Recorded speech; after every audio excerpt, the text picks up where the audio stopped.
The True Story of the Three Little Pigs by A. Wolfe, as told to John Cheska, illustrated by Lane Smith. The True Story of the Three Little Pigs by A. Wolfe. Let's see how the story goes from a wolf's perspective.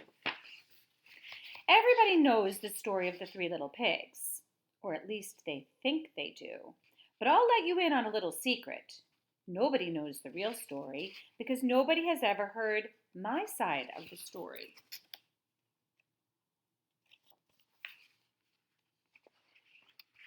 I'm the wolf, Alexander T. Wolfe. You can call me Al. I don't know how this whole big bad wolf thing got started, but it's all wrong. Maybe it's because of our diet. Hey, it's not my fault wolves eat cute little animals like bunnies and sheep and pigs. That's just the way we are. If cheeseburgers were cute, folks would probably think you were big and bad too.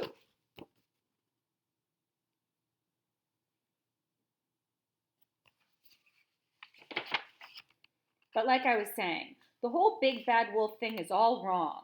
The real story is about a sneeze and a cup of sugar. This is the real story.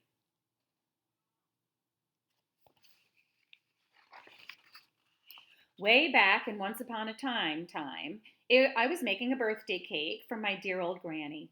I had a terrible sneezing cold, and I ran out of sugar.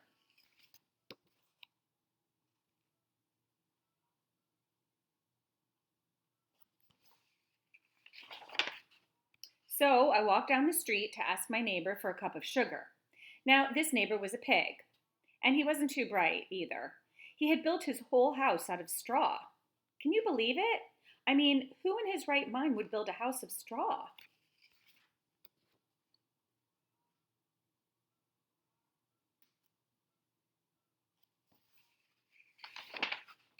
So, of course, the minute I knocked on the door, it fell right in. I didn't want to just walk into someone else's house, so I called, Little pig, are you in? No answer. I was just about to go home without the cup of sugar from my dear old granny's birthday cake. That's when my nose started to itch. I felt a sneeze coming on. Well, I huffed. And I snuffed.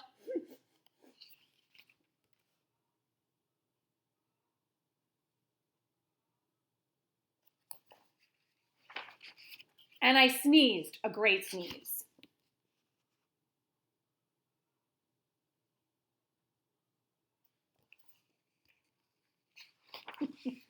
And you know what?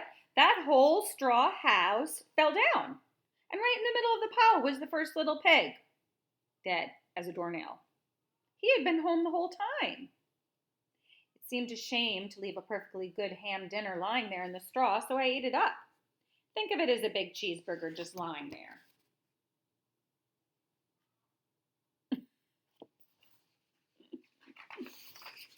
I was feeling a little better, but I still didn't have my cup of sugar, so I went to the next neighbor's house. This neighbor was the first little pig's brother. He was a little smarter, but not much. He had built his house of sticks.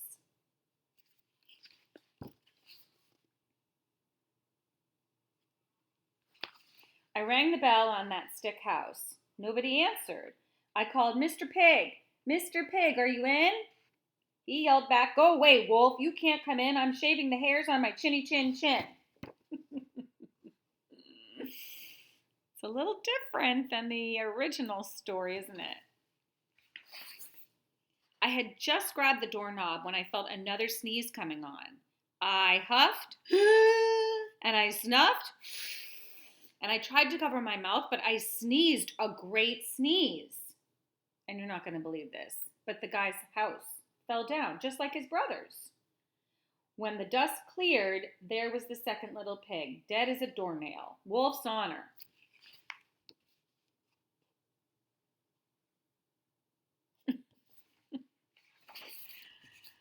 Now, you know food will spoil if you just leave it out in the open, so I did the only thing there was to do. I had dinner again. Think of it as a second helping. I was getting awfully full, but my cold was feeling a little better. And I still didn't have that cup of sugar from my dear old granny's birthday cake. So I went to the next house. This guy was the first and second little pig's brother. He must have been the brains of the family. He had built his house of bricks. I knocked on the brick house. No answer. I called, Mr. Pig, are you in? And do you know what that rude little porker answered? Get out of here, Wolf. Don't bother me again.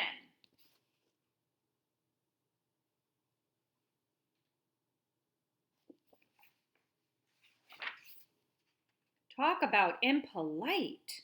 He probably had a whole sack full of sugar, and he wouldn't give me even one little cup for my dear sweet old granny's birthday cake. What a pig. I was just about to go home and maybe make a nice birthday card instead of a cake when I felt my cold coming on. I huffed, and I snuffed, and I sneezed once again.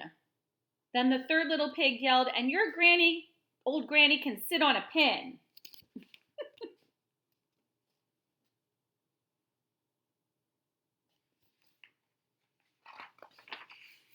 Now, I'm usually a pretty calm fellow, but when somebody talks about my granny like that, I go a little crazy. When the cops drove up, of course, I was trying to break down this pig's door, and the whole time I was huffing and puffing and sneezing and making a real scene.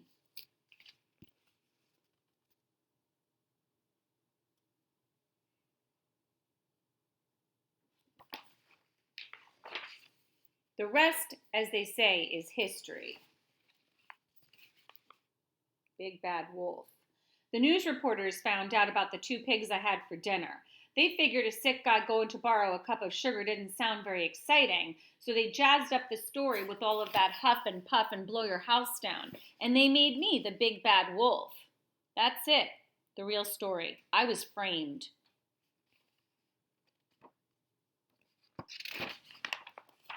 But maybe you could loan me a cup of sugar?